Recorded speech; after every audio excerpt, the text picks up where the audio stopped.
Seeking Scope and Cyberforest. Our game is loaded up. Elazer versus Neeb starts now. 5, 4, 3, 2, 1.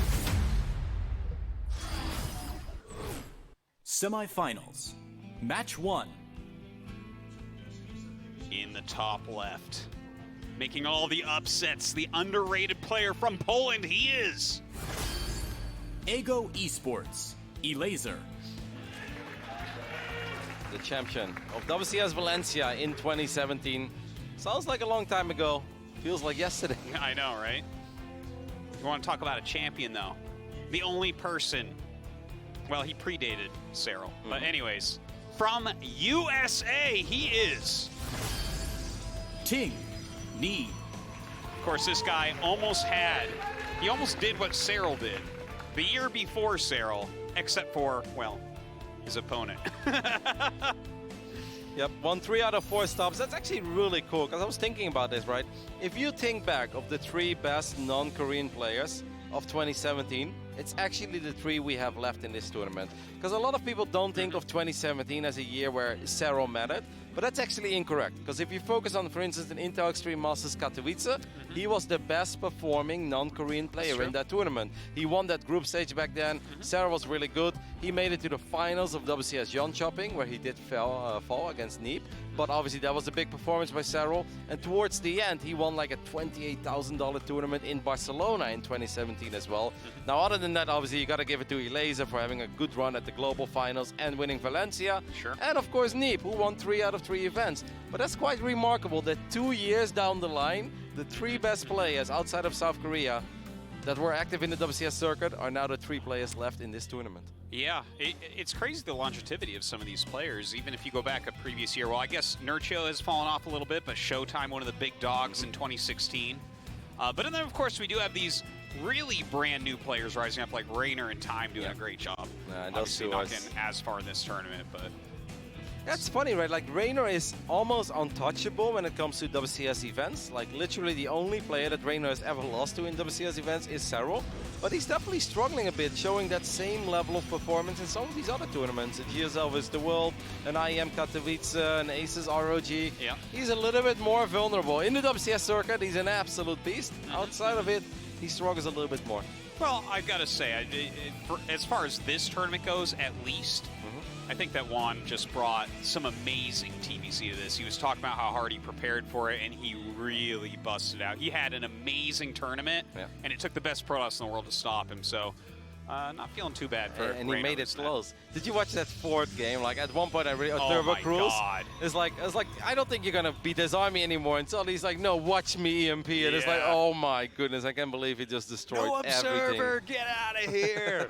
Yeah, an amazing, amazing game there. But here, we have Neeb versus Elazer. We've started on Thunderbird. What are your thoughts here, Roddy? It's funny because in the previous series, Trap actually vetoed this map, and certain Protoss players don't like it that much anymore, which is really funny because old school logic is always like, how easy is it for Protoss to get 3 bases? Well, it's never going to get easier than it is on this map, so that makes it good for Protoss, right? Well, yes, but also no, because now there are a lot of Zergs. It's like, yeah, late game is actually fine. Let's just split the map. Let's get a lot of Infestors out. So, I mean, I don't mind this map from either side. I think it's totally fine that we start on it. A little bit surprised that Elazer actually decided to veto Kairos Junction. Are you? Yeah. You only see Immortal pushes there, though, which kind of screams what Elazer doesn't want to play against, I feel like, right? I guess, I mean, that must be the reason. Otherwise, it doesn't really make a lot of sense. So clearly worried about something aggressive.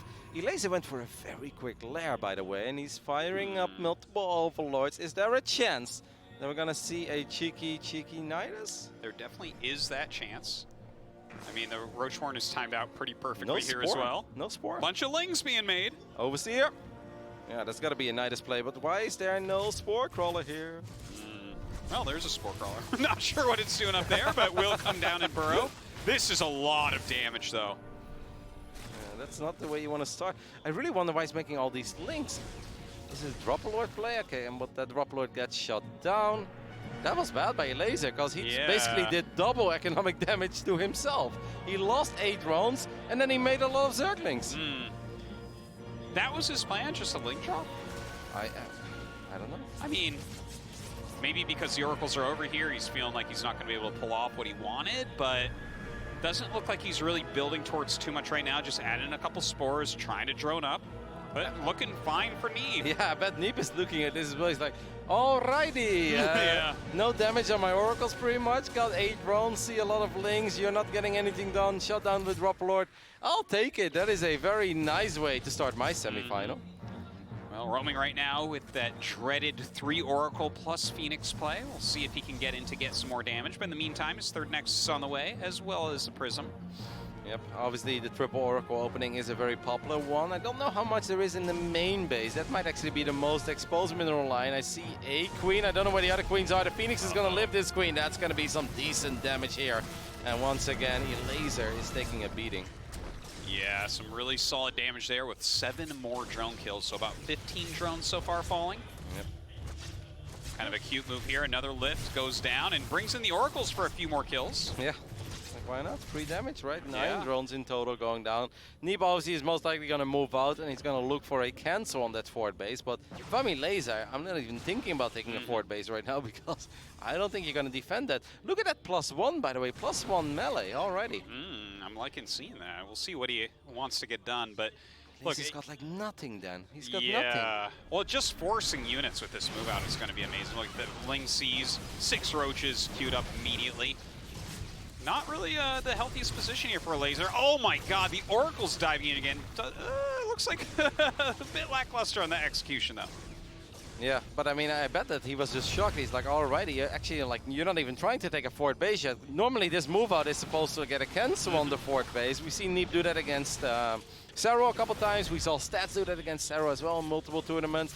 Now Neeb might actually try his luck going up this ramp, but that's a little bit more difficult. There are Ravagers already, and the Queens are here as well. But Neeb, you don't really have to do this. You don't have to get too carried away here. Well, he made a lot of Stalkers, and when you see that, they definitely want to attack. So he is throwing down his force fields, busting up a few units, but it doesn't feel like that worthwhile. No, and now actually Lings are roaming around in the main base and the natural as well, so that's actually kind of bad.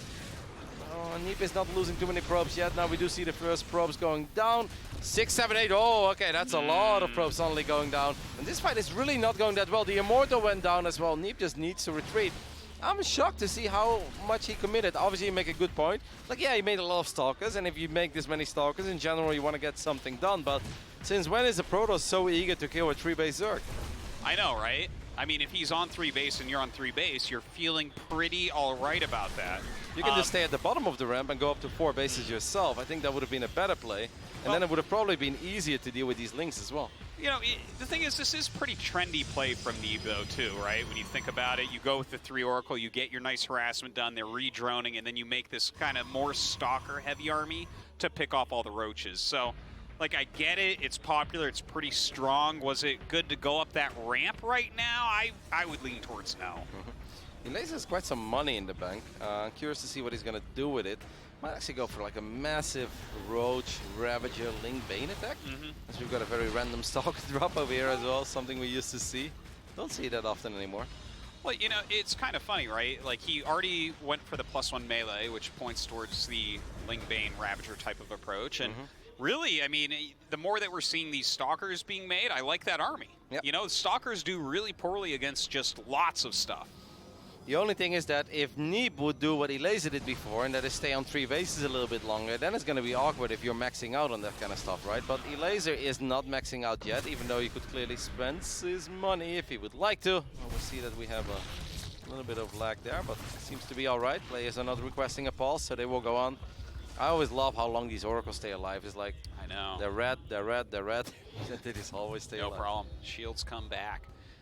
Well, trying to get some use out of those 4 Stalkers there. Still quite a few Stalkers in this army, though, which is making me a little bit afraid compositionally for Neeb. You know, this army is not looking like something that, as we approach max supply, are going to do a...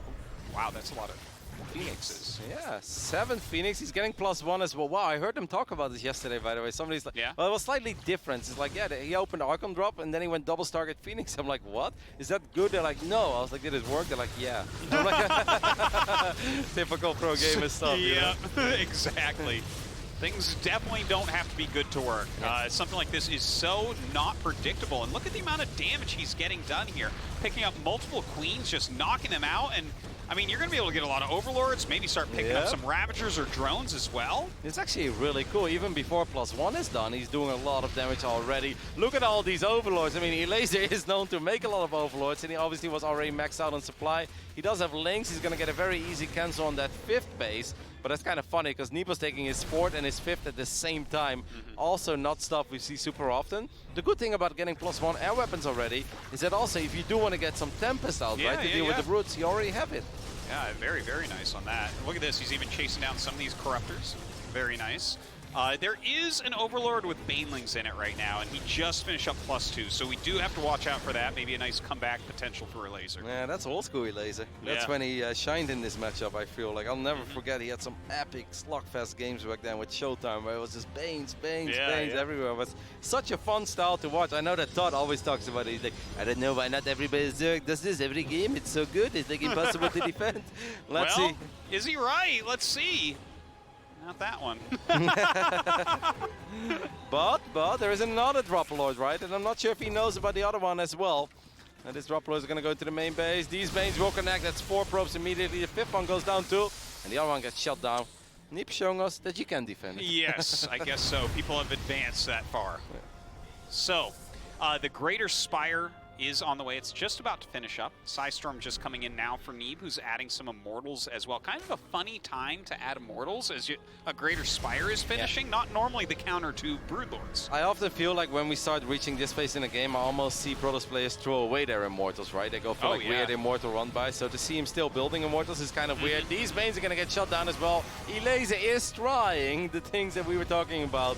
But Neeb just showing us, like, yeah, we actually all got better. And we can deal with this kind of stuff a lot easier as well. A lot of links get trapped, but that's actually kind of awkward now, because can Neeb get through? I mean, I guess he can, but it's a bit weird. It's Starcraft 2, man. You slip right through there. All right, so this army has a lot of anti-air. I'm not sure exactly how much the Broodlords are going to do Look at right the Phoenixes. now. Are the Phoenixes going to kill Broodlords? Is that the plan here? It definitely could be, because I see like 2 queens as anti-air, so... That's actually sick, right? Oh, those Banes, though. Oh, my God. The Archon destroying Neeb's army there, hitting the force fields. The Banelings connecting with just about everything. But this is really weird, because even though the supply looked bad for Neeb, I kind of still like his army, what's left. The Spore Crawler is the only thing that's protecting these Broodlords, but look at these Phoenixes go with +1. Oh my God, they're actually taking down a lot of these Broodlords right now. So few queens for any transfusions, but enough spores that eventually the Phoenix count falls, and he does pull back. Oh, what? Now he's only getting Blink. He had so many Stalkers. Oh, wow, yeah. It's kind of weird. Well, I mean, actually maybe better never than late, but I was going to say better late than never. His Stalkers are dead, so... Better late than never, but never late is better. Yeah. That's beautiful. Did you make that up? No, Drake did. Oh, okay. Less beautiful now, right? Yeah, less beautiful now, but, well, he is a musical genius. Now, look, the one thing I like about the Blink right now is that he's not going into Tempest, because I feel like if you just go into that late game play in this position right now, it's hard, man. He's going to get into his Infestors. He's going to have the Spore Queen, you know, Broodlord, Corruptor army. And we haven't seen Protoss doing well against that. Whereas right now what Neeb has is an army that can be very mobile.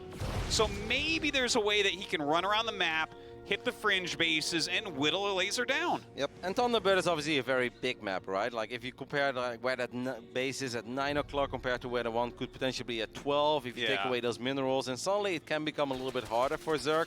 I'm obviously with you, and I think Neeb is with you as well. These Lings are feisty, by the way. Jeez, they kill things so fast.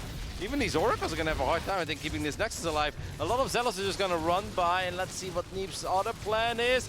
He just wants to kind of get in there. I don't know if he can really fight Broodlords with his army, though, then.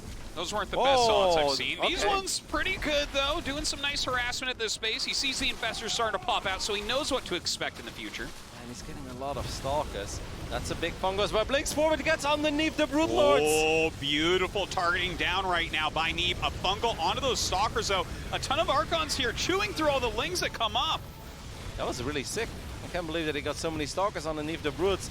Elazer sending a few too many units to deal with the Zealots. The Roaches are a little bit far forward as well. They are disappearing. Another forward blink. I think Neeb is doing this, Dartosis. Yeah, he's doing a great job right now. He still has his Prism alive, reinforcing this army. The Stalkers pushing forward, sniping down the Broodlords. And those Immortals he was making that we thought were late were right on time. Wow, that's sick, actually. What a game by Neeb. Incredibly well done. Really good defense against all the potential harass from Elazer as well, and shutting down Bane after Bane, the drops, the run-bys. But even in the end there, I'm starting to look at that army, I'm starting to get more and more worried for you, Neeb. I mean, yeah, I like a lot of gateway units, and we get the plan, but can you really get it done? Well, Elazer made one mistake, sending a few too many units towards the south side, and Neeb capitalized on it. And Elazer knows it. That's maybe a game that could have gone a lot better for him. Well, Neeb kind of pulled a fast one on him a couple of times there, to be honest. And there were even a few mistakes, as you pointed out before. But you know what I really liked about Neeb's play? It was kind of very tempo-oriented, right? He switched into the Phoenixes, caught Elazer a little bit off guard, did some really reasonable damage against Queens and Overlords and whatnot. And then those were helpful when he didn't have good anti-Broodlord.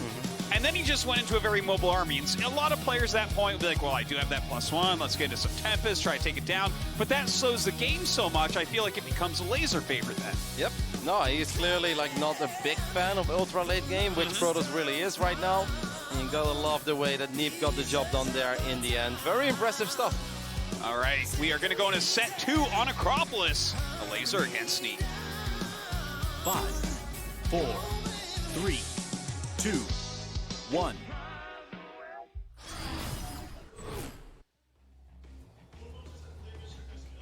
In the top left, our Polish Zerg player losing that first game. He is Ego Esports, Elazer. He's been oozing confidence ever since that win over Dark in the round of 16. And in the bottom right, he should be oozing confidence as well. America's best chance. He is Ting, Neeb. just some phenomenal play out of him this weekend. Yeah, I mean, the victory over Stats, I think that's just a massive one, man. That's one you can be so proud of. Just like Time could be very proud of his victory over Su. And you know, some people might say, Su wasn't on his best, whatever. If you can come to Korea and to beat Su 3-0, I think that's absolutely massive, and you can be proud of that for a long time. But yeah, Neeb finally getting some victory over Stats after he lost the last 3 official encounters. Now he was down 1-0 as well, turning that one around, and the way he played in those games, stunning stuff. Well, to be honest, he's been speaking kind of down of himself about playing against Stats, and then once I saw game 1, I was like, does he just have a mental block against Stats? You know, this doesn't even look like Neeb's best play. But yeah, I mean, he brought it together. I mean, Cyril is so good at this point, and we all talk about Cyril so much, but before Cyril, there was Neeb, right? This is the first guy that really, truly gave hope to the non-Korean scene of beating Koreans, winning, you know, the Kespa Cup over here in Korea in, what was that, 2016, and, you know, winning all those WCS circuit events and everything. I mean, the kid's a monster, and maybe this is going to be another title for him. He really is. In my eyes, Neeb is the second best non-Korean player we've ever had. I know we had a lot of great ones in the early days, and you always got to talk about the Stefanos, the Naniwa, Scarlet, of course, still around. Snoot was great for a very long time. Jinro had a success. But for me, what Neeb did, the consistency that he showed in 2017, I'm like, guys, we have never seen this before. Sarah's like, no, you haven't, but let me show you something better. It's like, okay. But yeah, I mean, look, Neeb's great, and I'm going to let you finish. But that's really how it went for me. I was so impressed by the things that Neeb did. At one point, he made it look easy to win these events, and people were like, well, it's just a double CS event. I'm like, no, like, there's so many good players from that NA region as well. You know, you always have the specials there. Then all the Europeans who were practicing hard, I was like, man, what Neeb is doing, it's unreal. Like, I don't think we'll see this kind of stuff before from just a single player in this circuit. And, well, I was wrong, but it was still really, really impressive. No, totally. I'm on board with you with that. I actually, like, was saying that Neeb was the GOAT foreigner at that point after the Kespa Cup and all those circuit wins. And, I mean, the circuit was tough as hell back then as well. Like, and the way he won those events, too, it wasn't like bumping and bruising or something. It's like, no, I think in the end he won one like 21-3 in maps or something. It was just like all their domination. So, here we are, game number 2. I mean, we've already kind of gone over how Neeb's play was really cool. He kind of caught Elazer off guard a little bit. What do you think that Elazer needs to switch up here if he wants to win on Acropolis? Yeah, it's a very different map, right? It's kind of hard to compare the two, because if you would make, let's say, the same amount of Zerglings as you did on Thunderbird, then there is a good chance that you can be a lot more effective with it on this map, because often that Nexus is going to be a lot more exposed. Maybe you can grab a couple of Adepts. Like, I don't think that first game was that much to feel bad about for Elazer. Like, he had his good moments and he has bad moments. I just think it really went bad when he sent almost all of his roaches towards the south side, and then suddenly the brutes were exposed, and then he brought them back. But then first they were not there, and then I feel like he almost sent the roaches too far forward, right? Because it looked like we was looking at like 15 roaches fighting 6 immortals. Be like, like those are going to be gone real quick. This is a cool move out, by the way, by Neeb. It's kind of one of his old school builds. Yeah. He does not have resonating glaives here, but obviously the oracles are there to protect these adepts. Yeah, I quite like this actually. Just a little bit of pressure. If your opponent under-prepares for this, you can actually get a lot of drones with it. Yep. Looks like a ton of Lings are being made right now. Yeah, I'd probably but go Neeb's home. being very careful. I'd probably go home if I'm Neeb right now. I'd be like, yeah, you know, you've shown your units. They've been here for a while. The second Oracle is cool and all, but look at the amount of Overlords. I mean, it's a meme in the European scene, right? When they always talk about the Elazer Overlords, like that's a thing. But this is actually getting pretty extreme. He has 40 supply available, and there's extra Overlords on the way. Oh my gosh. Definitely not optimal, but maybe he's got some PTSD from that previous game where he lost so many. I don't know, man, it's pretty sick. 50 supply available. You look at Neeb's build, and he's like, do I need an extra pilot? Like, maybe soon, you know? I can get like 2 extra workers. The Elazer's like, bam, 60 free supply, why not? He's not messing around. At least he doesn't wait till you supply block like Stefano used to, right? He's getting like more Overlords as well. He's crazy. Now glaives are on the way, and he actually maintained the initial adepts. Yeah. This is gonna get risky, man, for Elazer. He does have a decent economy, obviously, and he's getting his first roaches now, but he's gonna need a lot of roaches then. Yeah, he certainly is. I actually really like builds like this, where it's just pressure, pressure, pressure. You know, it's not like this is some sort of 7-gate baloney. He's still making some probes here. He's going to saturate his third base, but there's a lot of danger for Elazer. Oh my god, that's so many adepts. Yeah. 21 adepts. With glaives. And I mean, yes, there's going to be roaches, and roaches and queens are very good against adepts, but it's very hard to get... Oh my god, he's building drones as well. And another Overlord. Jeez. Elazer, what are you doing? I think he might actually just crumble and die here. Well, he's going to have 200 supply available to build, so that's good at least. But yeah, that is a lot of adept shades. I mean, it's going to be so hard for these roaches and queens to always be in the right position. And maybe even the right position is not the right position, because can he really fight this amount of adepts? Don't forget, the oracles are still there. There is still a phoenix in the mix as well. Look at that, shades forward right now. And you got to bring all your units here as Elazer. He's already lost a huge amount of the Zerglings he's made, and now the adepts are able to almost one-volley everything. But I must say I'm surprised he hasn't dropped that many drones yet. I kind of expected more drones to go down by now. He's doing his best to maintain the situation. I mean, I love this by Neeb, though, splitting off 2 adepts into the natural. And now the drone kills that I was talking about are actually starting to show up. That's minus 25 drones. And what do you do right now if you're Elazer? You're down 28 workers. Yeah, I mean, I guess he's got some army supply, but it's not like you can counterattack with this garbage army you have as a Elazer. Nope. I really feel, by the way, if those oracles would have been there, it would have been even a lot worse. Yeah, yeah. Well, everything's targeting the adepts at that point. This is not a pretty game by Elazer, man. It really is not. No. Feels like he might be just a little bit off this game. Yeah, 106 of 200. Look at that. And he's still building Overlords. Yeah, he is. He is. I don't know what's happening. He's a broken computer. Every time an Overlord gets attacked by Phoenix, he makes another one. He's like, no. 24 OVs. All right. He's like, I don't care what happens in this game, but I will not be supply blocked. It's like, well, I mean, he did bounce back worker-wise very quickly, obviously firing up nothing but drones, and he's at 67 now. Still building Overlords. Yeah, he's building 2 more Overlords. Yeah, it's actually becoming 3 more Overlords. What is this? He's going to be at 27 Overlords. Okay, so let's try to think of a strategy where you need 27 Overlords. I'm going to need So you make them all into Overseers. Yeah. Okay, you goop all the buildings forever. Your opponent can't make any units. That's can't true. get upgrades, can't do anything, Roddy. Neeb is going to be stuck at 118 supply for the rest of the game. That'd be sick, mate.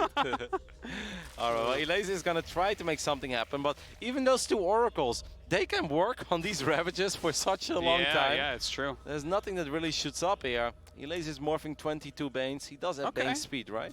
Yeah, a lot of aggression here. I mean, this is actually a pretty scary army against what Neeb has. The Oracles definitely make it less so.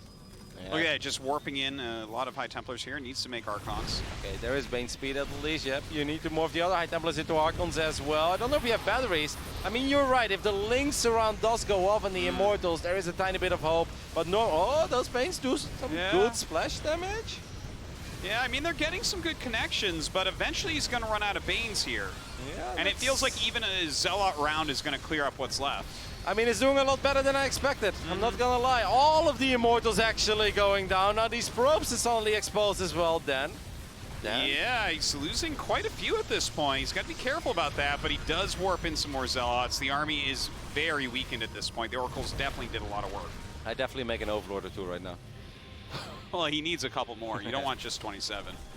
All right, if Elazer can get this fourth base, then we definitely still have a game on our hands. That fight went a lot better. Imagine if Neeb spaces out the Immortals a little bit, the two Archons are ready, and he has two shield batteries there. He's totally fine. None of that actually happens.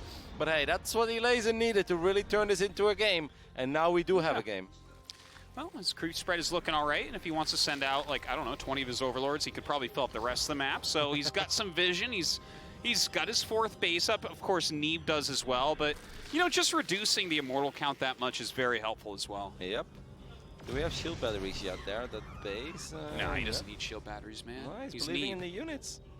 I mean, Elazer is actually doubling the army supply. I wouldn't even mind a Void Ray here or something. Like, I know it sounds silly, but I actually think it's kind of okay here because it's just Roaches and Lynx. It's important that the Banelings don't splash over everything once again. Those are great Banelings. He actually removed a lot of the Zealots. Luckily, Neeb does pull some back. A few more Banelings come in late to the party. Neeb has to pull his probes, though, here he feels. Only 5 Immortals left over, and is he? Oh my god, he's even taking bile hits here. Yep, he needs Zealots desperately. We really need a couple of Zealots. It's unbelievable, but I actually think Elazer is going to tie up the score here. This is unbelievable. This really felt Neeb favored for a long time this game. GG. And Elazer takes game number 2 in a very peculiar way. I felt like the Adepts did a very good job. Obviously, once you spend all those Adepts, your actual army is a little bit smaller. So he should have made some shield batteries, right? Yeah. But I don't know. Elazer going up to 27 Overlords right away, and then just macroing out Ling Bane Ravager. I mean, it worked. One attack upgrade and just the missiles it was. Yeah. I really think that the Bane connections, Neeb's actually looking a bit angry and confused about that one. And can't blame him. I think the Bane connections were a little bigger than they ever should have been. But I honestly think that's one of those builds where if you have 2 or 3 batteries, right, as a Protoss, yes. your life becomes a million times easier. 100% agree with you on that one. It's really funny because those Zerg armies, they fall so flat on their face as well if Protoss is like actual ready. Like Neeb was like almost ready because don't forget, even the Archons weren't ready, right? Yeah. He was like, he warped in 4 High Templars, then he got 2, and then the other 2 were trailing a bit behind. Oh well. Well, that's enough of that. It's 1-1. Let's go into map number 3. 5, 4, 3, 2, 1.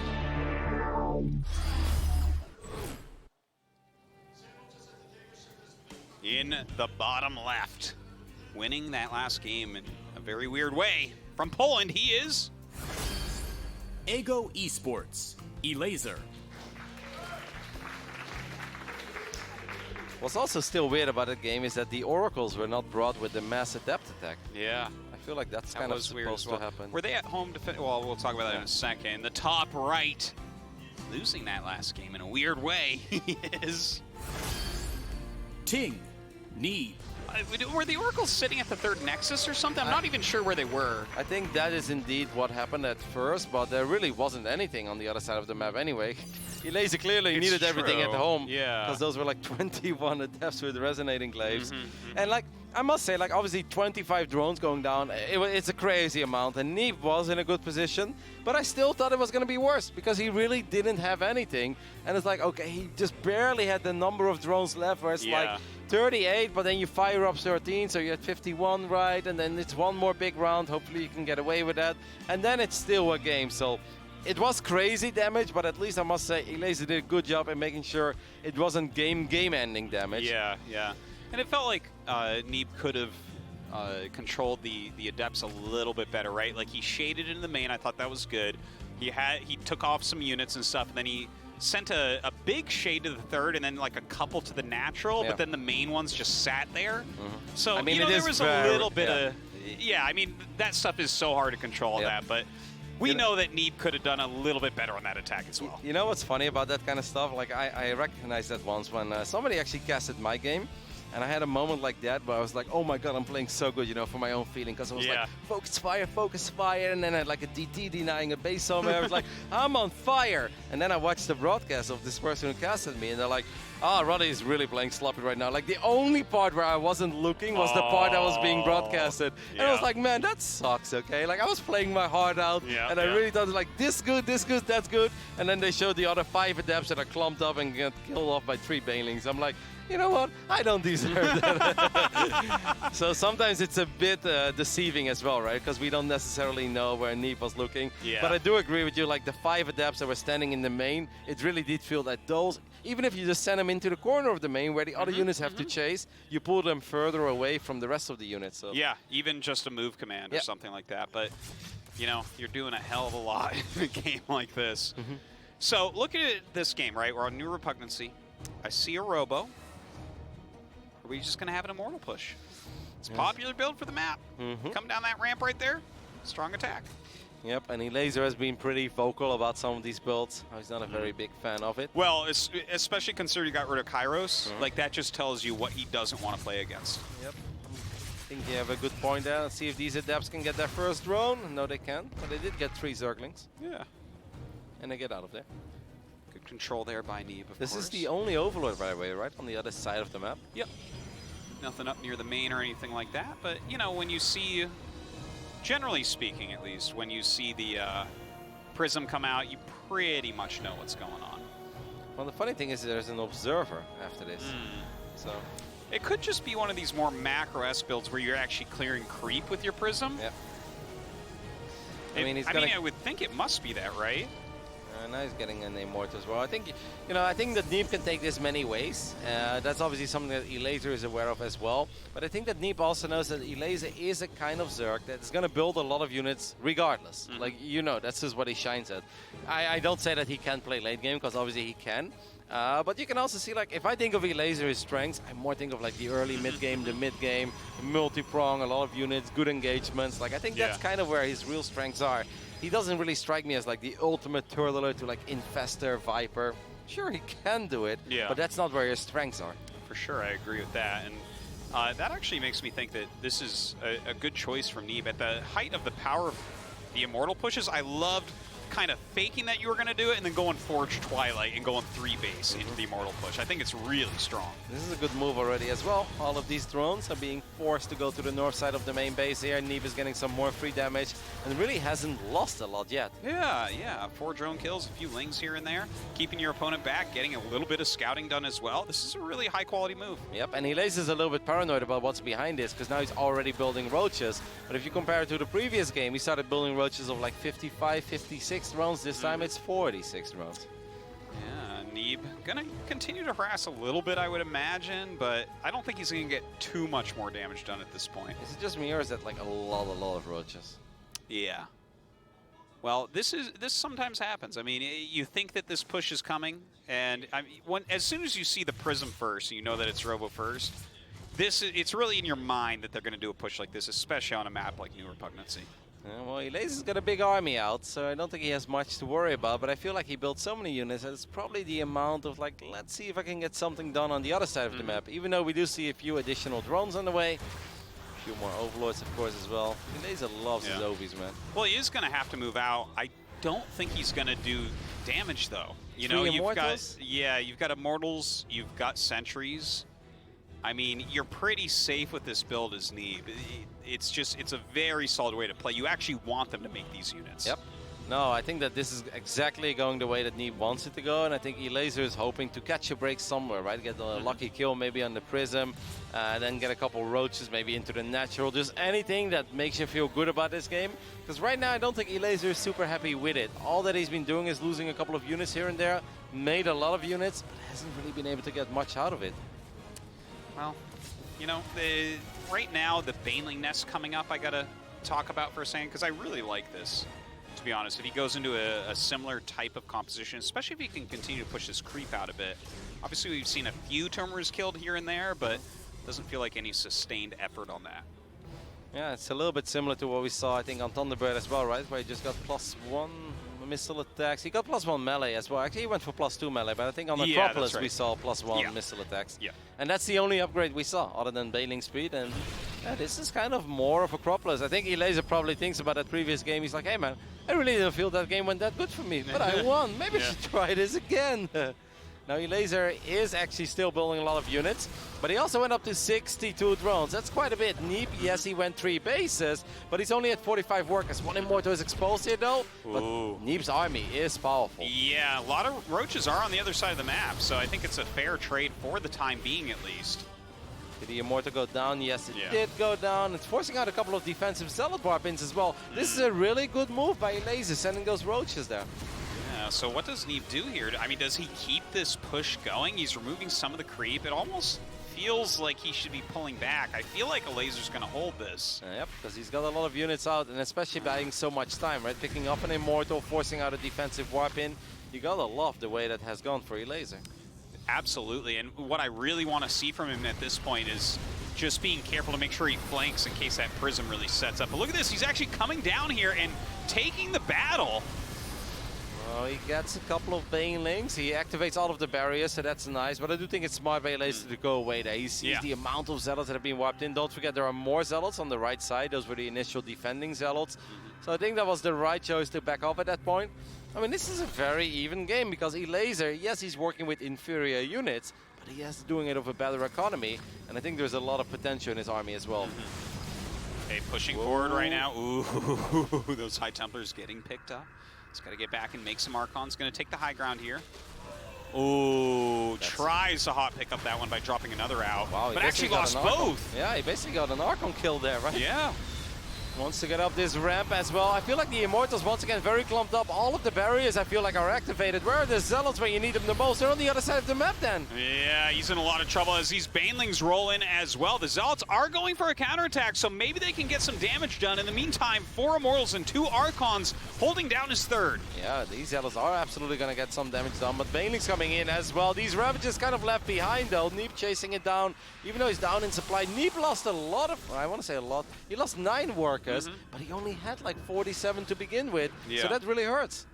Yeah, he's taken a long time to actually set up that third base I don't because think he has tried to be so aggressive. Yeah, it's like he wants to be attacking her. You got to pick off a lot of units as well, so I don't blame him for going for it. Yep, I think he just wants to win the game then. He's getting a few more Archons, and obviously he can chrono boost the gates and just warp in Zealots, spend the minerals, and that's going to be it. And with a little bit of juggling in the Warp Prism, it should be doable. All right, let's see if he can actually break through. Some good biles coming down, zoning this army back, at least for a moment. And here we go, Neeb starting to push in. He's got to be so careful about this Prism. Losing that could mean the end. Absolutely. The Prism super MVP here. We saw that earlier in some of these other PVCs as well. Cannot afford to lose it. Is Elazer on 4 bases against a Neeb who's on 39. If Elazer defends, he's going to be in a magnificent position, but it's going to be very, very difficult. Ooh, those Zealots at the third base doing some serious work. A few Roaches come in and try to pull them out of that mineral line while Neeb is microing here at the natural, picking off a lot of units, and GG is called. Neeb gonna take it. Very nice execution there. I got worried for him for a little bit. Me too. I especially think if Elazer would have stopped with the greed at one point, just gets a few more units out there, maybe doesn't lose those Ravages on the other side of the map. That could have been very, very dicey for the American. But in the end, I mean, what I do love about this, though, is that, was it pretty? No, maybe not, but was it decisive? Hell yeah. Yeah. That was his plan, and he stuck to it. No matter what he saw, no matter what happened, he's like, I'm going to make my way around this, and I'm going to figure out a way to make my initial strategy work. All right, well, we're going to go to a quick commercial break. When we come back, game number 4 between Elazer and Neeb.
closest friends will never know.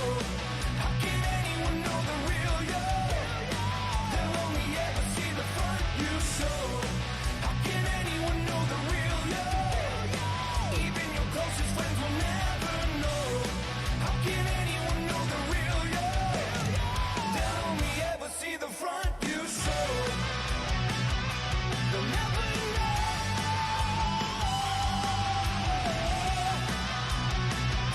They'll never know.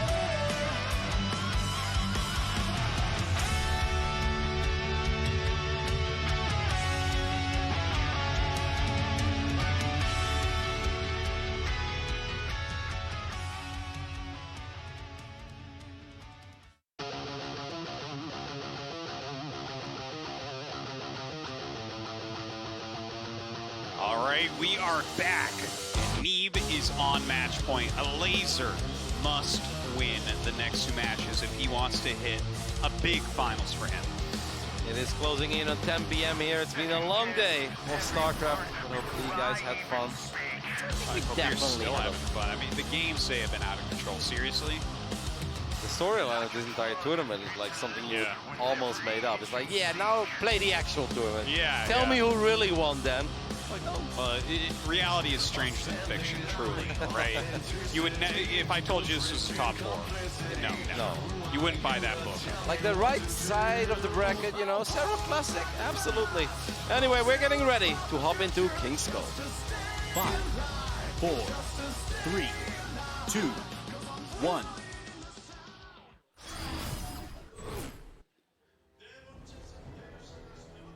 In the top left of King's Cove, he needs to win. He is. Ego Esports, Elazer. Like you said, absolutely already had a fantastic run. Can be very proud of it, beating a Zerg and a Terran player. Can he beat this one, the Protoss? On the right bottom side, the American hero. Ting, Neeb. Yeah, it's interesting to see those different paths, right? Where Elazer, he comes into the tournament. I think most people were probably rating him the weakest on the, the world team. Yeah, And I think that's probably fair. bottom 2 in the tournament. I think that's Right? very fair.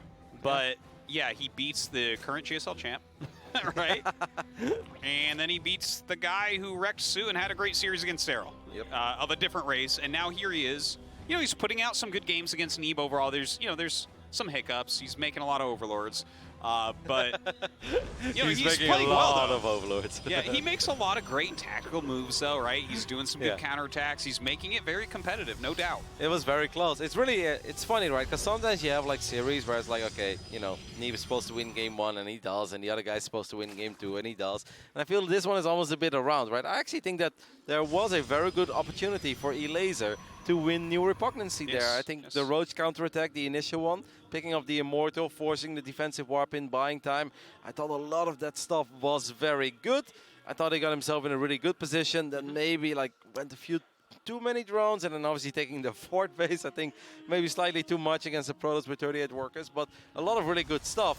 Then again, obviously you can also say that Neeb should have always won Acropolis because that was kind of his game. Yeah. Yeah, that was kind of a shocking loss there. But that's what makes it fun, right? Yeah. If it would be boring, we can always call it already at minute 5. It's like, no, I know. Yeah. That would be pro gamers commentating.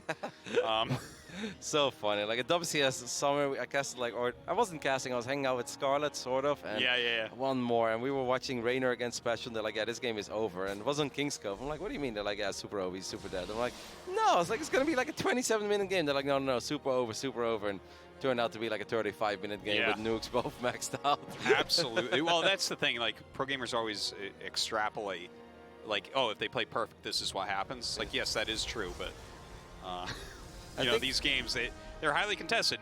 People make mistakes in Starcraft, and that's why Starcraft is such a good game. If people played perfect, this game would suck. It would be so boring. Especially because it's such a big moment as well, right, for Elazer. You could really see in the games that he had against Dark that he was nervous. You could see he was shaking. Sure. A couple times you can just see him trying to grab a Ling and accidentally grabbing a few too many Lings and stuff. Oh yeah, I saw like banelings detonating that weren't near anything Yeah, and yeah. stuff. Yeah, it was totally happening. Yep, but that's normal as well. I mean, it's a big series. There's a lot of money on the line here. It's a big journey all the way from Poland to South Korea. Yeah, you want to show your best, and that's not always possible. And often, in general, I think the longer the game goes, that's why I think it was so nice for Elazer to have a super long game 1 against time, because I think then you kind of go through all the motions, right? That's true, yeah. And you can shake it off a little bit. If you die instantly to like a rush, Oh, it's rush. you aren't even warmed up and you feel bad. Yeah. You don't want that. No, that's super rough. Now, King's Cove, of course, is the map of the Oracle. We saw Stats do terrible things against Zerg players on this map. Zest as well. Trap even being very good with them too. Yeah, and I think we'll see more of the same. Ooh, double Stargate. Double Wow, okay. He's going to switch it up. I don't think... That's cool. And it's, especially if you think about the way that Elazer has been playing these games so far, a lot of roaches, not that much Overlord scouting, no Overlord speed. If he just by default makes these 12, 15 roaches of like 50 drones, the second Stargate is going to be very good here for Neeb.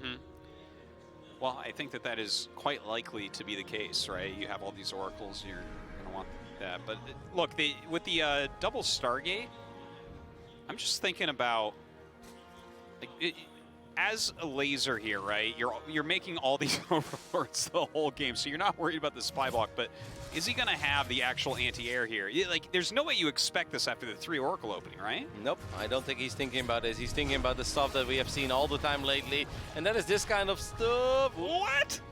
Oracle Did that last shot miss? Can that stasis connect? I don't Isn't think that like- so. No, that's like too far back, right? Yeah. Not sure what that was all about, but okay. Maybe thought a queen was going to run up there or something.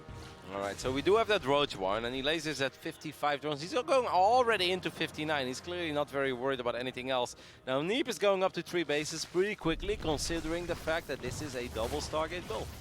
A little bit off on that execution for a moment, but gets 3 more. Not going to lose any units, so absolutely worthwhile. The Phoenix production has begun. I love that that third Nexus is already up for Neeb as well. Yeah. I'd love to see, I don't know how many Phoenixes he's going to make, but I feel like whenever you go double Stargate, I'd really like to see a +1 air weapons. Like, it's 100-100, but it makes it so much more worth it, especially because sometimes when people figure it out, it's like, hey, wait a minute, you've got way too many Phoenixes. There is a second Stargate. They'll start building a lot of Roaches, and if you have +1 on the Phoenixes, it's actually a lot easier to kill Roaches. Roaches are quite tanky, but with +1, they go down pretty quick. But without, it takes a long, long time. It's actually a really good point. I know that we all tease you a lot about how much you love Phoenixes and +1 for Phoenixes, but when you make this many, absolutely. Like, it's not like we're going to see Neeb go below 100 in his bank at any point. Yep. That's the first 2 Overlords going down, but we know that ain't a problem. No, Elazer doesn't care. You gotta get He at can least still 7. max out. It's not an issue. But this is already some really good damage. So the queens were not in a very good position. So that's 1 queen going down. The second queen taking a lot of damage as well. That one goes down. The other one is out of position too. Oh man, this is already working out in a very, very big way for Neeb. Yeah, now he's going to get even more drones. These Phoenixes worth their weight in gold right now. These Overlords are all over the place as well, right? That's like Yeah. one more thing. At least he hasn't come close to a supply block. In the meantime, of course, we see mass immortals being produced. And this is rough, by the way. If now with this many Phoenixes around, you're like, whoa, I should get a Hydra then, I guess. Like, that's crazy. Like, if you would tell me, normally it's like, I get 5 Phoenixes, and I feel like the first Hydras are already on their way. Like, it's gonna take a very long time here. Elazer is taking a lot of damage. I'd love to see the unit's last resource step here. Hopefully we get to see that eventually, because I guarantee you that's not gonna look pretty. No. A lot of minerals going down on the side of Elazer. My God, the amount of damage that's stacking on these Phoenixes right now. To see what Neeb is doing at home, just, it's beautiful, right? His economy is well put together with 62 workers. He's getting his upgrades. He's continuing his tech tree. He's got a reasonable army already. He actually had super fast double Robo as well. You know, I'd love to see a Robo Bay here. I know, maybe not super common. I think a lot of people prefer to just go Archon Immortal. But I actually think if you're going to force out these Hydras, and with how late they are, getting a Robo Bay and getting like a Colossus or 2 or 3, I actually think that would be super powerful. You definitely can have some very nice timings with that, but Baneling speed is already on the way. You know, I saw a game like that in Asus Rogue. It was Hellraiser against Zero. Yeah, Hellraiser did it. and then also in Challenger with Gungbu Panda. Like, I mean, some of these strats are actually coming up and looking pretty strong. But look at this, diving in. My God, taking out quite a few Hydras there. Neeb is going to go for the traditional route of Immortals, Archons, and Storm, and obviously we can't really blame him for it. Now, Elazer, even though he really did lose a lot of drones, he lost Queens, he lost Overlords, he did always have a very good economy himself, so he's still going to try to rush into that Spire. Well, into that Hive, rather, with the Spire on the way, and that can obviously be eventually a greater Spire. But I have the feeling we're going to see a pre-Broodlord timing by Neeb. Yeah, I definitely think he's going to be looking to hit that. Of course, with Baneling's speed coming up, maybe it's defendable. I like Neeb's style here, though, right? Even when the Broodlords come out, it's not the scariest thing right away because he's going to have a lot of High Templars with Storm, and he still has a decent chunk of Phoenixes. I'd love to see him grab Blink again, though, to be honest. Yeah, that was a little bit late, right, on the Thunderbird. It's almost like he forgot it, especially considering the fact that he had a lot of Stalkers to begin with. This time we don't have that yet, but I think he's quite convinced that he can hit a timing before Broodlords are ever out. Now, even if you can fight before Broods, that sounds great, but you always got to be careful on creep, especially against Banelings with speed. Yeah, that's what can be really scary here. If you just happen to come in from the right angle and get those High Templars, then suddenly the game can go immediately to Elazer. Yep, especially with +2 on the way already for Elazer as well, right? So the Greater Spire has been started, so you could say that the clock is ticking. A few more Overlords are going to go down, but that ain't an issue. Yeah. Neeb sitting here on 4 base. Elazer is taking his 5th, so that's kind of nice. I love that he just keeps hitting Overlords. Maybe he's like, he's probably supply volume for a minute. Not even close. I love how he just killed 2, and I was like, is he gonna plop? No, actually, no plummet at all. This doesn't do anything. That's good for a laser. All right, so this is that moment when Neeb has to be careful, because Neeb has been in a couple of very good spots over the last few months against good Zerg players, and then he just went a little too deep on creep. Those Banelings connecting with the High Templars, like you said as well, and everything could be all over. I really like the second Prism, by the way, Dan. Yeah, I really quite like that. Look, he's only got 2 sentries in here, so he has to be very careful against these Banelings. Okay, throws down that Psystorm, throws down a second one that whips. That's going to be a big one. Oh, that's a big warp in. Yep, that Greater Spire is looking very vulnerable. The Hive could be very vulnerable as well. I think Elazer probably had enough. He's going to go for it. Can he get on top of the High Templars? Yes, he can. At least a little bit. Oh my God, he tried to force shield him out, but the Archon ruined that for him, and suddenly Elazer holds on. But in the meantime, these Zealots doing some great harassment in his main. Yeah, he still lost a lot of drones, and in the end, he didn't get everything right. Like, if you go for a fight like that, you truly want to get it all. That Greater Spire is surrounded by Zealots and will go down. Even the spawning pool is in trouble. Elazer needs a magnificent victory here, or it's going to end. Well, right now, what Neeb needs to do is get off the creep and go rebuild his army. This army right here is so fragile. Yeah. It's like a glass cannon. You have to pull back for a moment as Neeb. I feel like since he got the Greater Spire, it's so long until Broodlords. Just go home, get some more Immortals, Archons, and High Templar, and then move out again. You got it. Yep. Look at the difference, by the way. What was that? Like 9k resources against 5, I believe. It's big, it's big. It's been a very effective and clean game by Neeb. He's going to get a few more units. He's just going to try his luck one more time.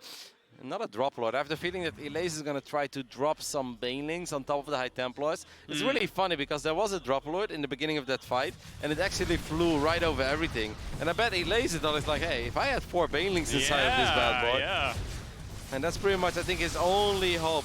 I am with you, though. It's like crazy how aggressive Neeb is here, but I don't feel like he really has His army's not even grouped correctly. The Archons are behind the High Templars. That's not going to help you.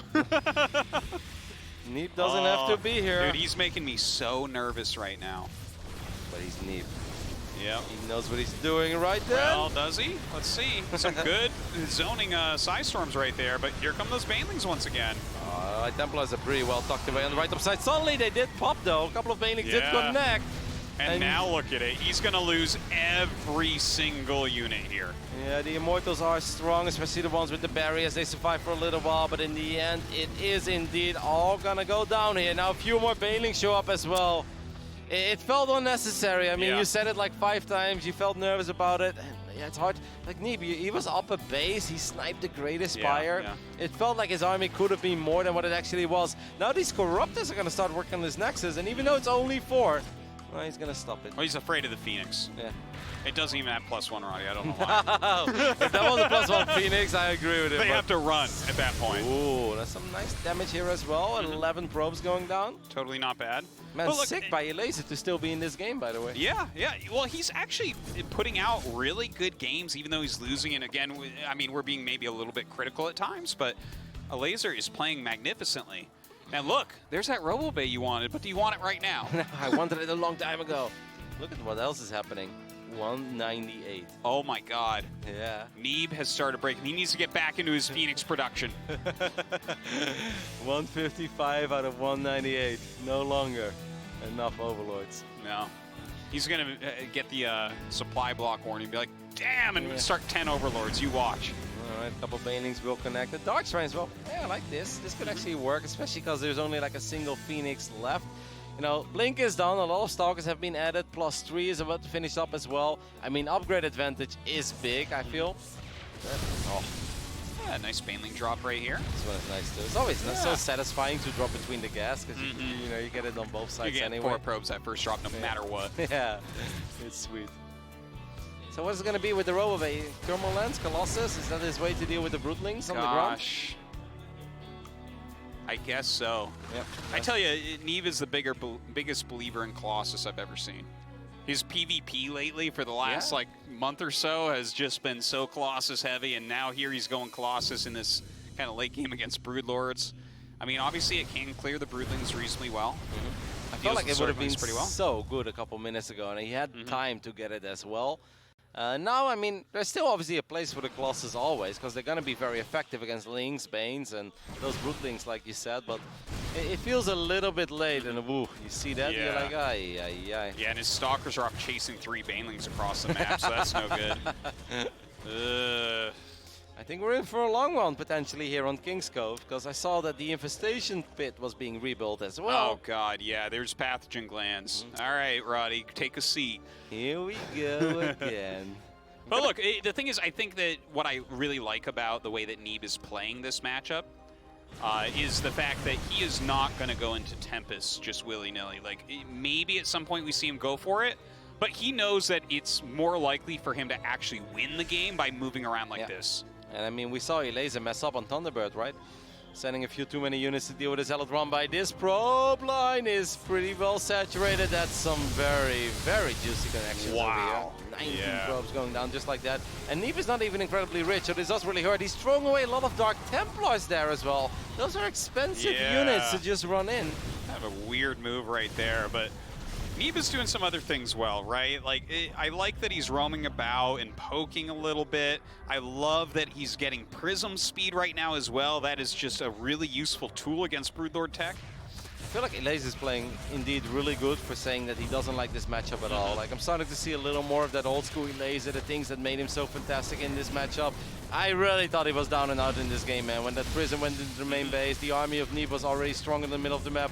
Look at how well he's doing suddenly with these Lings and Banes. Maybe the pressure is getting to Neeb here a little bit too, but I love this game for Neeb a while ago. Suddenly, I don't like it anymore at all. Yeah, yeah. Right now, this really feels like an Elazer victory if he just plays it slow and steady, okay?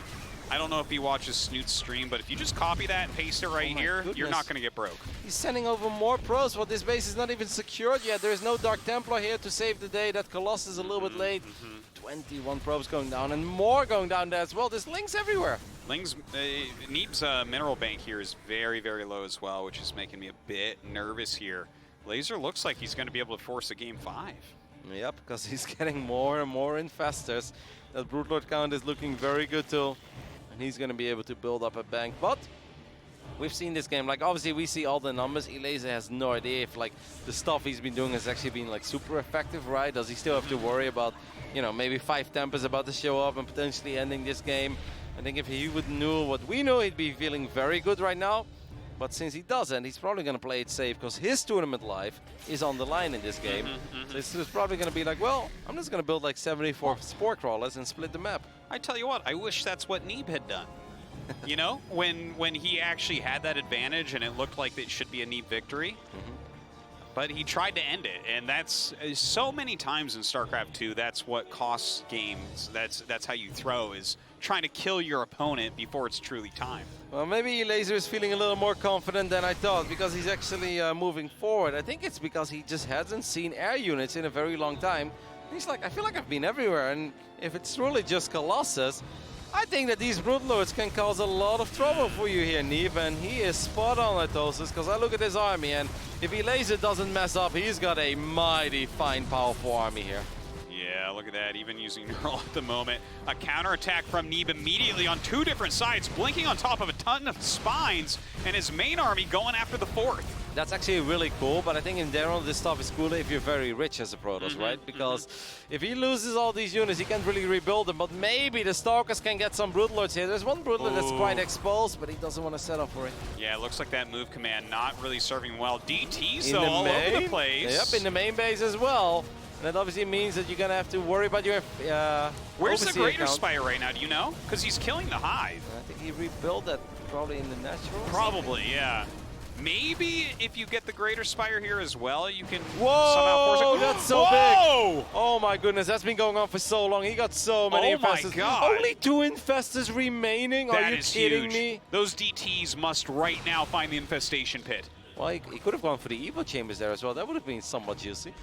Yeah, I mean, Evo Chambers are nice, but I think he wants them to make ground units, to be honest. It's the infestors and broods that are so scary. Well, I mean, if you look at the bank of Elazer all of a sudden. 5 it's like minerals? 5. It's not a big bank. No. Oh my goodness, he's losing more and more drones as well. Neeb with his counterattack has completely turned this game upside down once again. It does fire up 11 infestors, by Look the at way. the units lost tab. Oh my god.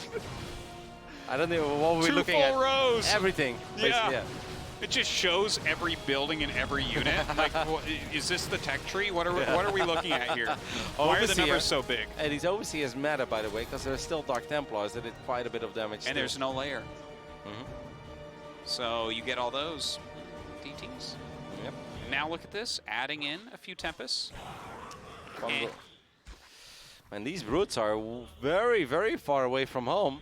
And that's what Neeb realizes as well. So he's going to try to fight. He can easily fight his army of Hydras, even though there is an Infestor or 2 on the high ground. I think that really scared Neeb, by the way. He's like, whoa!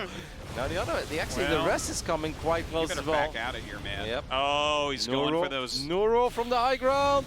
Or Fungal from the high ground.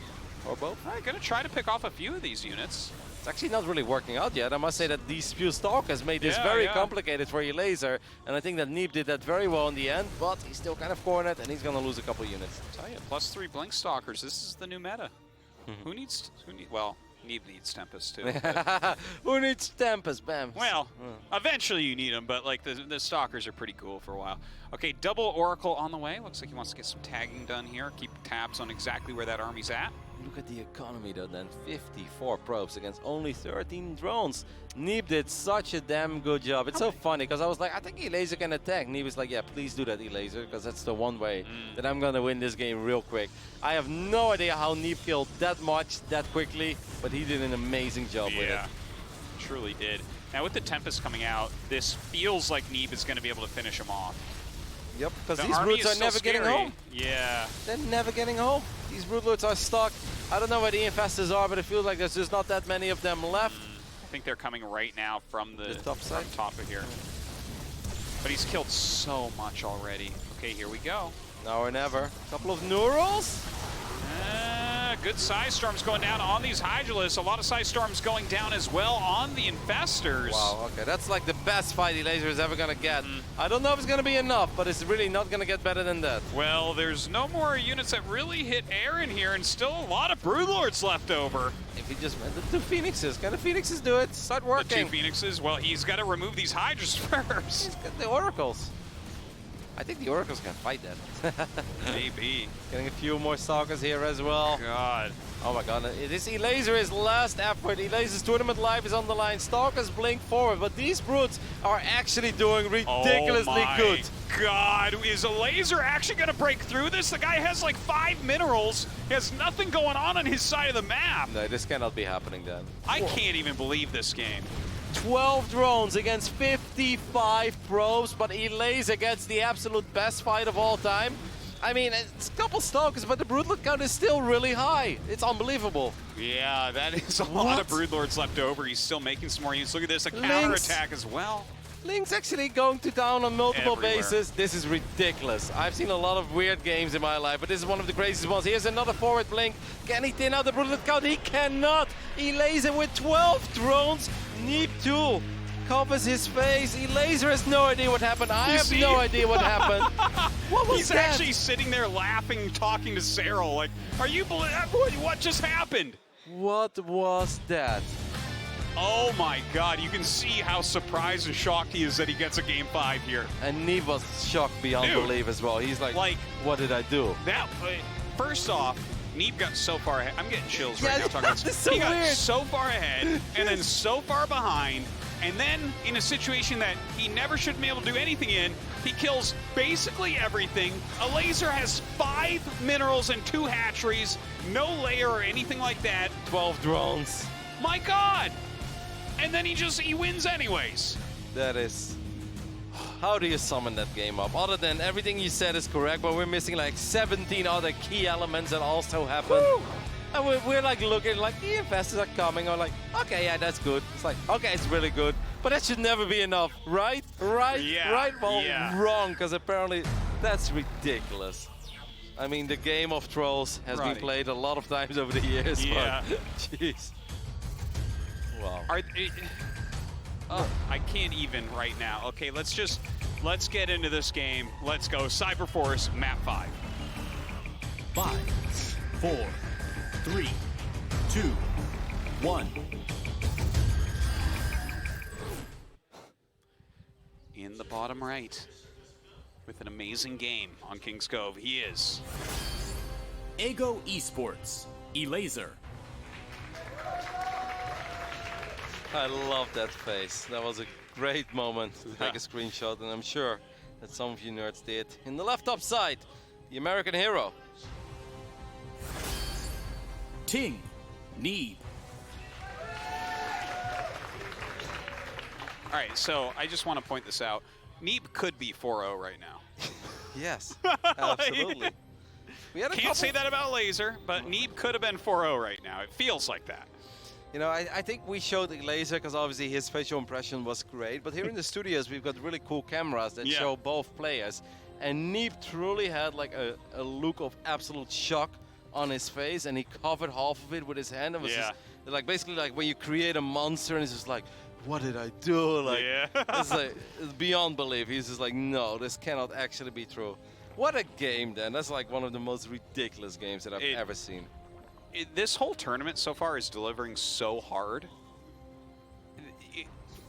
I feel like it's definitely the best tournament this year so far.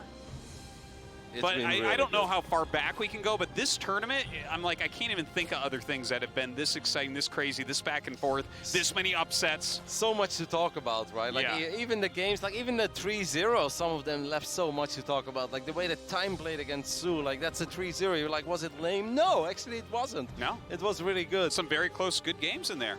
I mean, Elazer against Dark, like I said, like while I was casting this game, so I was like, I really feel that Elazer should have won like every game. And then I see Twitter and people are like, yeah, he won 5-0 in the best of 5 and stuff like that.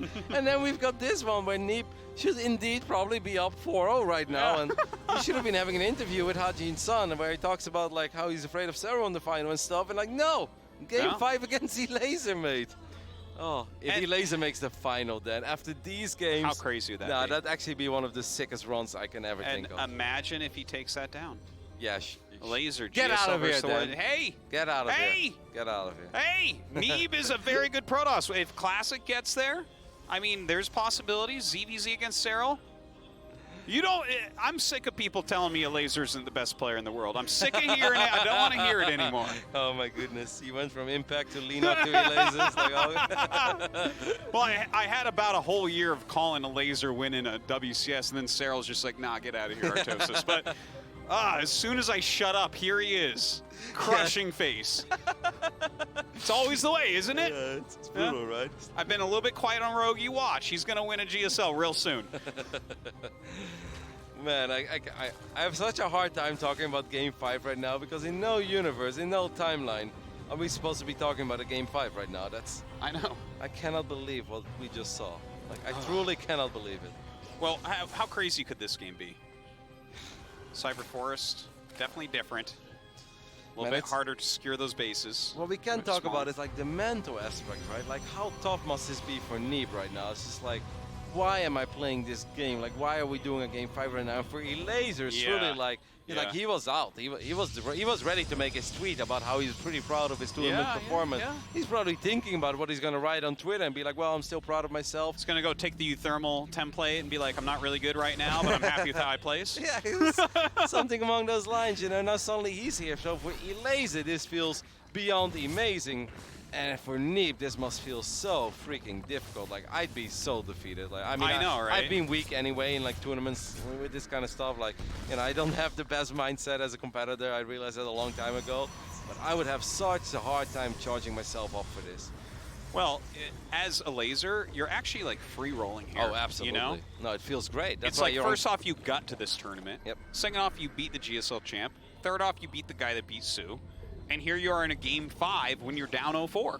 So that's like, as far as I'm concerned, he should be confident. You're on top. Yeah, no, absolutely. That's what I'm saying. He's feeling like he's on top of the world right now. Yeah, And absolutely. rightfully so.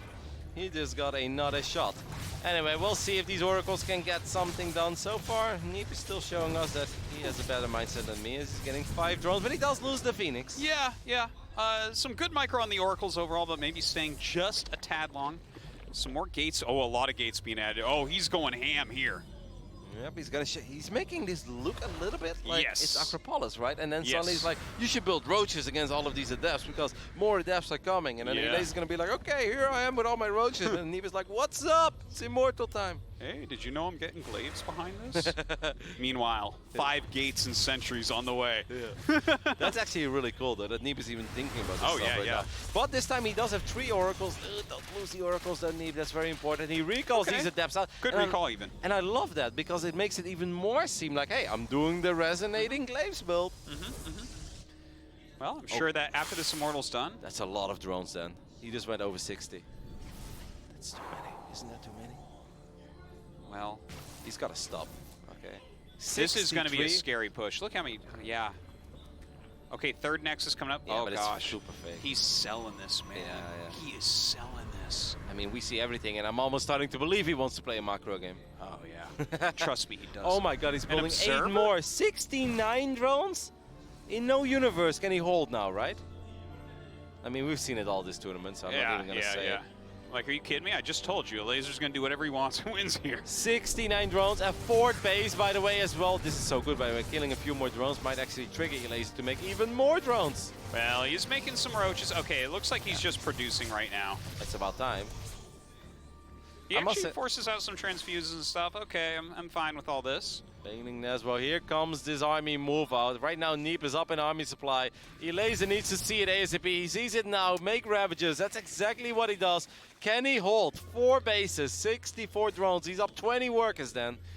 Yeah, it's going to be a little bit tough. When you make that many drones, you're not supposed to hold on against this push, so we will see. I wonder if Neeb is actually going to warp in units at home to keep this Nexus alive. Nope.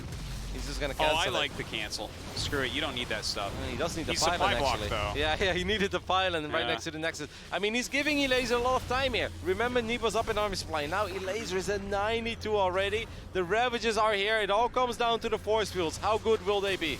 All right, he sends a fake prism in the main. Elazer not buying it. Some good force fields come out. Lings actually come from behind and flank the Stalkers, which is good usage of them right now. Gonna start picking off a few of these drones. Some great bios coming down to try to free them, but a lot of units do go down. Yeah, the Oracles did go down as well, but they bought some time, right? And the Immortals is still looking very healthy. I think that's the most important thing here. That Observer, by the way, is so big. Elazer, a single Overlord here, it'd be massive, my friend. Well, he's pushing forward here once again. Gets another creep tumor right there. Some of the bios coming out, trying to zone. Good spreading here from Elazer as well. The winner of this battle will most likely be going to the grand finals of GSL vs. the World 2019. Elazer has the bigger army, but Neeb, it does seem like his control is on point so far, but he only has 2 Immortals. He almost lost one of them. Yeah, it looked like he was going to, but this is a huge army right now. I guess when you get 60+ drills, the you can prism. make it. Oh my He god, he missed. actually misses. He missed. It doesn't matter though. GG and Elazer wins 3-2. Back from the dead in game 4, Elazer bounces back and makes it to the grand final. What kind of a Cinderella story is this? This is unbelievable. You can see Neeb just completely shocked Wow. in the fact that he is not going to the finals right And now. Elazer is shining. Look how happy he is. He's like, oh my goodness. He's like, it feels good to be back.